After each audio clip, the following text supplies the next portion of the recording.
Dragan Stojkovic ka hyrë në historinë e përfaqësuese së Serbisë për mënyrën se si u detyrua të largohej duke dhënë dorëheqjen praktikisht në mes të ndeshjes ndaj Shqipërisë. Koret kundër tij teksa kuqezintu dhe hiqnin takimin e Leskovac bën që ish futbollisti i njohur të ngrihej në këmbë dhe të përshëndeste tifozët për të ulur në pankinë duke i besuar drejtimin e ekipit ndihmësit të tij në minutat e fundit.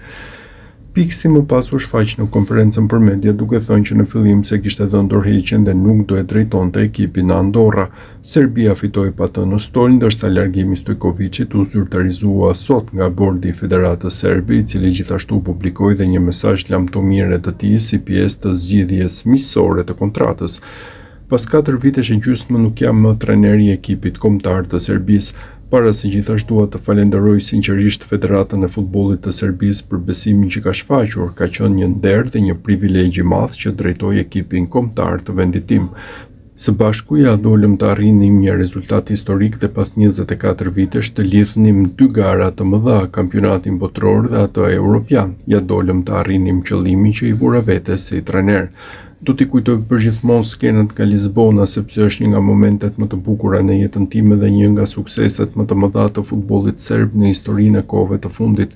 Në Ligën e Kombeve ne gjithashtu e përfaqësuam Serbinë në mënyrën më të mirë të mundshme, u kualifikuam për në Ligën A dhe në konkurrencë me ekipe kombëtare shumë cilësore, arritëm të ruanim statusin tonë në radhët elitare të futbollit evropian. Unë përpoqja të bëja gjithçka që ishte në fuqinë time për t'u dhënë një shans lojtarëve që mund të kishin zgjedhur një rrugë tjetër, të vishnin fanellën në një skuadre tjetër kombëtare, por vendosën të luanin për Serbinë. Në 4 vite gjysmë të fundit kemi promovuar një numër të madh futbollistësh të rinj, të cilët jam i bindur se janë e ardhmja e futbollit serb.